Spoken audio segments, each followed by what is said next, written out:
Salut la brigade! Salut la brigade! Alors aujourd'hui, on va vous expliquer comment trouver la bonne affaire en immobilier. Donc comment nous on fait nos recherches pour la trouver. Donc vous aurez les deux principaux critères pour trouver cette bonne affaire. Et à la fin, un petit ingrédient mystère. Le petit ingrédient mystère. C'est parti!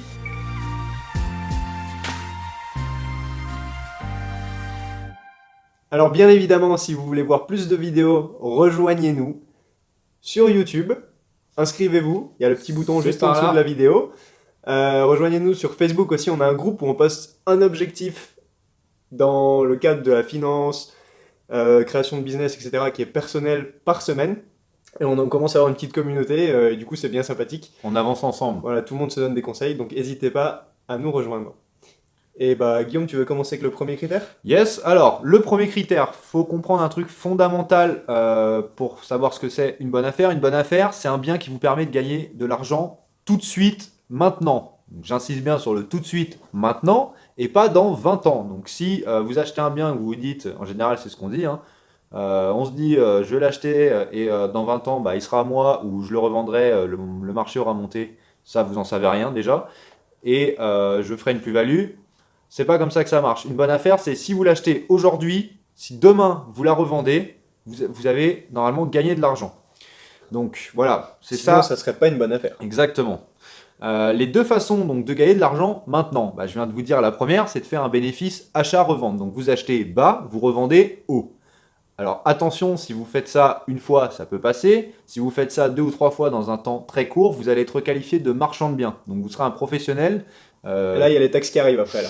Voilà, c'est pas du tout la même chose et l'administration fiscale, vous inquiétez pas, va vite vous retrouver si vous faites ça. Donc faites attention. Donc nous, on va plutôt se concentrer sur la deuxième façon de gagner de l'argent, qui est avoir un bien qui s'autofinance en respectant la règle fondamentale des 70%. Alors, cette règle des 70%, qu'est-ce que c'est? On va prendre un exemple très concret. Si par exemple vous touchez 1000 euros de loyer hors charge, la banque va considérer que ces 1000 euros, en fait, c'est 700 euros. Donc 70% de 1000 euros. Et le reste, les 30%, 300 euros, ils servent à payer tout ce qui est impôts, charges de copropriété et taxes foncières. Donc, vous l'aurez compris, par défaut, si vous avez 1000 euros de loyer et que vous avez une mensualité de crédit de 1000 euros, ça ne veut pas dire que ça s'autofinance. C'est ce qu'on croit souvent en plus. C'est ce qu'on croit souvent. Mais À c'est tort. pas le cas. Voilà. Donc, si on résume avec des chiffres, en gros, 1000 euros de loyer hors charge égale une mensualité de crédit de 700 euros à rembourser à la banque. Et du coup, bah, cette règle, elle est très importante à respecter parce que quand vous faites vos recherches immobilières, ça permet de faire le tri entre les offres que vous voulez évacuer et celles qui potentiellement pourraient être intéressantes.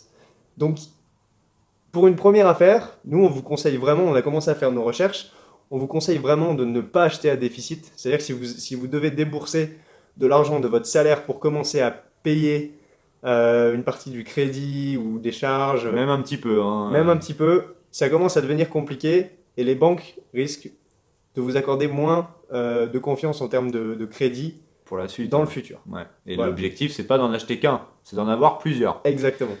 Du coup, on va vous montrer, on va passer sur l'écran. On va vous montrer en live un Ah petit ouais, peu, vas-y, un petit exemple. Montre-nous un petit exemple. Là, Alors, donc là, Guillaume. Alors, tac. on vous enregistre tout ça. Donc là, on a pris un appartement qui est à Reims, donc qui coûte 111 000 euros.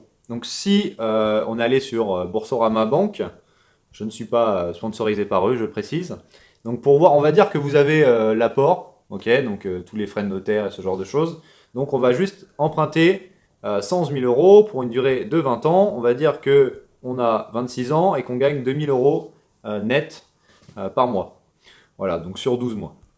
Donc ce qui nous fait, alors le taux chez Boursorama Banque, on a pris exprès celui-ci parce que c'est un des plus bas sur le marché. Donc ça nous fait pour 240 mois, donc 20 ans, une mensualité de 548,58 euros. Donc si on respecte bien la règle des 70%, Ouais. ça veut dire que si vous avez une mensualité de 548,58 euros, c'est censé être 70% du loyer hors charge que vous allez recevoir. Et donc si vous faites le fameux produit en croix, merci pour une fois, quelque chose de l'école nous sert à quelque chose. à calculer la rentabilité. Voilà. Et ben votre loyer hors charge, alors on a fait notre petit calcul, je prends mon anti-sèche, il sera de 783 euros. Voilà, donc si vous avez cette mensualité-là, pour ce bien-là, il faudra que vous puissiez toucher un loyer de 783 euros. Donc ça, évidemment, bah, faut Pour que ça regarder, commence à s'autofinancer. c'est ça. Donc là, vous serez, franchement, ça sera parfait parce que Voilà. vous serez dans la règle des 70. Bon, après, il y a d'autres critères à regarder, hein, évidemment, pour un appartement. Il n'y a pas que cette règle de 70. Mais en tout cas, là, dans cet exemple-là, on vous montre quelque chose qui fonctionne et qui respecte cette règle. Voilà. Alors ensuite, la bonne affaire, le deuxième critère, elle se trouve aussi parce qu'il y a le bon vendeur. Et oui, vous avez trouvé la règle des 70, tout ce qu'il faut, mais derrière, il faut que le vendeur... Alors évidemment, là, on a pris un exemple, ça fonctionnait directement. En général, vous allez tout le temps négocier pour pouvoir arriver à respecter cette règle. Et donc, il faut trouver le bon vendeur qui peut baisser son prix. Voilà, donc c'est ça un bon vendeur, c'est quelqu'un qui peut baisser son prix d'un côté, et qui est pressé de vendre, forcément, parce que s'il est pressé, il sera plus enclin à baisser son prix. Et c'est vrai qu'une personne qui doit encore beaucoup d'argent à la banque, elle sera moins prête à baisser son prix, Forcément. évidemment. Donc potentiellement, avec ces deux critères, vous allez pouvoir trouver une bonne affaire. Donc pour trouver par contre ce bon vendeur, il faut évidemment poser les bonnes questions. Alors, poser les bonnes questions, ça passe tout d'abord par comment identifier un vendeur pressé. Donc, il y a 4 points. Le premier, ça peut être de lui demander pourquoi il vend et s'il est pressé. Parce que par exemple, pour des personnes, il peut y avoir des droits de succession à payer dans les 6 mois, et du coup, ils sont plutôt pressés de vendre leurs biens, donc plus enclins à négocier. Vous pouvez aussi lui demander, et là, question très intéressante, s'il accepterait de faire une vente décalée. Donc là, en gros, en fonction de sa réponse, si la personne vous dit, vous dites, bah, est-ce que vous seriez prêt à vendre ce bien, à me le vendre dans 6 mois? Si vous dit oui, oui, il n'y a pas de problème, vous savez qu'il n'est pas forcément pressé et que ça va être plus dur de négocier. Si vous dit non, je préférerais le vendre avant, là, vous avez déjà des indices pour commencer à négocier. Troisième chose que vous pouvez regarder, c'est s'il passe par une agence pour vendre. Donc théoriquement, c'est que bah, il est pressé. Et peut-être qu'il passe également par plusieurs agences. Là, il est encore plus pressé.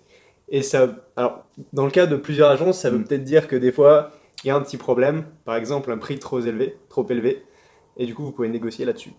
La quatrième chose, c'est vous pouvez lui demander où il va habiter. Parce que si par exemple, il va habiter proche de ce logement actuel, peut-être qu'il a fait un prêt relais et qu'il faut qu'il le rembourse, donc voilà, il peut être pressé. Et double effet, s'il part encore plus loin, il a peut-être fait un prêt relais, il a peut-être été muté, donc il a des dates à respecter, il peut pas être là tout le temps, donc pressé de vendre. Alors du coup, vous avez vu les questions pour identifier le vendeur pressé. Il y a aussi quelques indices autres que vous pouvez voir. Un appartement déjà qui est vide. C'est un appartement qui coûte de l'argent tous les jours à son propriétaire. Ouais. Donc forcément, il est plus pressé de le vendre. L'appartement, la décoration vieillotte. Donc on parlait de succession tout à l'heure. Si vous voyez que c'est une personne qui est plutôt jeune qui vend le bien et que la décoration est vieillotte, vous pouvez vous dire que c'est une succession. Et nous, les successions, on aime bien parce que dans 6 mois, il y a les droits de succession. Donc Et faut les payer. voilà, faut les payer. Les gens sont pressés, donc ils sont prêts à baisser plus largement leur prix. Si on est au mois de juillet, août aussi, donc par rapport à la mutation, par exemple, si vous arrivez à savoir que la personne a des enfants, vous savez que la rentrée se passe en septembre, donc si elle est loin, elle sera plutôt pressée de partir, elle ne pourra pas revenir tout le temps. Donc ça aussi, ça peut être potentiellement une information intéressante à avoir. Quatrième chose, et dernière, si vous demandez le diagnostic DPE et le Métré-Carrez, donc c'est tout ce qui est les diagnostics énergétiques et savoir exactement la surface habitable, ça coûte un peu d'argent de faire ça. Donc les propriétaires, ils le font en général quand ils sont presque sûrs de revendre, enfin de vendre leur appartement. Donc ça veut dire que s'ils l'ont, il y a une vente qui a échoué. Alors après, des fois aussi, Donc ils ont... très bon indice. C'est ça. Et des fois, alors petite chose en plus, ils peuvent avoir ce qu'ils ont eu quand eux, ils ont acheté l'appartement. Donc ça va vous permettre, et ça va rebondir sur la deuxième chose, pour savoir comment trouver un vendeur qui peut baisser son prix, il faut savoir depuis combien de temps il a acheté son bien. Donc avec le diagnostic, vous aurez la date d'achat, parce que en général, quand vous signez chez le notaire, vous avez ces informations-là. Donc, Information en or. Information en or. Parce que le vendeur qui est prêt à baisser son prix, il faut savoir combien il a payé donc, et combien il doit à la banque. Donc combien il a payé, ça il va pas forcément vous le dire, donc vous pouvez l'estimer de votre côté en allant par exemple sur meilleuragent.com et vous avez la date en s'intéressant un peu à lui, en disant depuis combien de temps il habite dans le quartier, est-ce que ça a changé, etc. Vous faites votre estimation de votre côté et donc vous saurez aussi combien il doit à la banque. Si ça fait 20 ans qu'il habite dedans, il doit plus d'argent à la banque. Donc marge de manœuvre beaucoup plus importante. Exactement. 10 ans, il doit entre 50 et 60%, et 1, 2 et 3 ans, concrètement, il doit encore beaucoup d'argent, donc là, vous aurez beaucoup plus de mal à négocier. Difficile à négocier. Alors, de temps en temps, vous aurez peut-être une agence en face de vous. Et cette agence, il y a des questions que vous pouvez lui poser. Déjà, la première chose à savoir, c'est que l'agence, au final, elle travaille pour vous. Et ça, il y a beaucoup de gens qui n'y pensent pas, parce que, au final, qui c'est qui apporte l'argent? C'est l'acheteur. C'est Bibi. Donc c'est vous. Voilà. Donc l'agence travaille pour vous de ce côté-là. Donc vous pouvez poser des questions comme la date de mise en vente, qui va vous indiquer si ça a été mis en vente il y a longtemps, ok, potentiel de négociation. Est-ce qu'il y a déjà eu une proposition et est-ce qu'elle a échoué? À combien elle était? Donc là, l'agent immobilier va vous dire un chiffre. Attention de ne pas forcément toujours les croire sur les chiffres, parce que eux, ils prennent leur commission. Donc c'est aussi dans leur intérêt que vous payez plus cher pour l'achat de l'appartement. Voilà. Vous pouvez aussi poser des questions comme est-ce que le vendeur est prêt à négocier? Et c'est pas parce qu'on vous dit non qu'il faut pas essayer de négocier, d'accord? Négocier toujours. Toujours. Partez de ce principe-là. Point essentiel.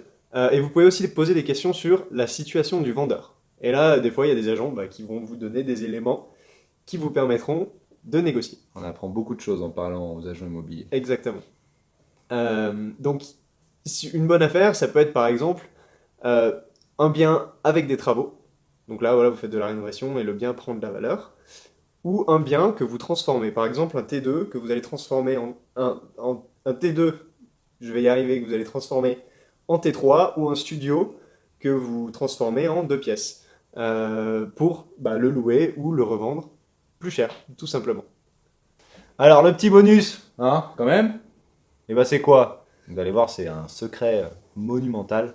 La bonne affaire, elle se trouve aussi parce qu'on se bouge le cul, les gars. Et oui, il n'y a pas de secret. Il faut mettre vos alertes sur Se Loger, Le Bon Coin. Et puis après, il faut chercher. Tous les jours, vous vérifiez vos alertes et vos annonces. Et vous allez visiter. Donc, plus vous visiterez, plus vous arriverez à avoir une bonne affaire. Et surtout, vous serez à l'aise pour parler avec les agents immobiliers ou ce genre de choses. Au départ, on a un petit peu de mal à poser des questions. Au bout d'un moment, vous allez voir, on s'en fout. Ça ira tout seul. On s'en fout. Donc, une chose aussi très importante, n'oubliez jamais qu'un investissement, ça ne doit jamais vous empêcher de dormir la nuit. C'est super important de comprendre ça. Exactement. Voilà, c'est parce que si ça vous empêche de dormir, c'est que ce n'est pas un bon investissement. Donc, si on résume très rapidement, pour trouver une bonne affaire, donc c'est une bonne affaire, c'est un bien qui vous fait gagner de l'argent tout de suite. Donc, soit en faisant un bénéfice d'achat-revente, soit en respectant la règle fondamentale des 70%. Donc, pour avoir un bien qui s'autofinance. Et donc, le deuxième critère d'une bonne affaire, c'est parce qu'il y a un bon vendeur qui est pressé et qui peut baisser son prix. Exactement. Et du coup, là, maintenant, on va vous donner des devoirs. Donc, encore. Action de la vidéo, ça va être pour vous de vous exercer, trouver des cas en ligne. Vous allez sur Se Loger, vous regardez le prix des loyers, le prix de vente des appartements, et vous faites les calculs. Vous vous entraînez à trouver une bonne affaire sur le papier. Voilà. Et attendez 2 secondes là. Si vous êtes encore ici, c'est que vous avez kiffé la vidéo. Donc, on a un groupe Facebook, on commence Instagram, on a notre chaîne YouTube. Inscrivez-vous, suivez-nous, on va partager du contenu intéressant sur les 2 chaînes, sur toutes les plateformes. Donc, n'hésitez surtout pas on va bien s'amuser, les gars. À nous rejoindre. Et voilà. Puis du coup, à très vite, on l'espère, pour plein d'autres vidéos. Salut! Salut!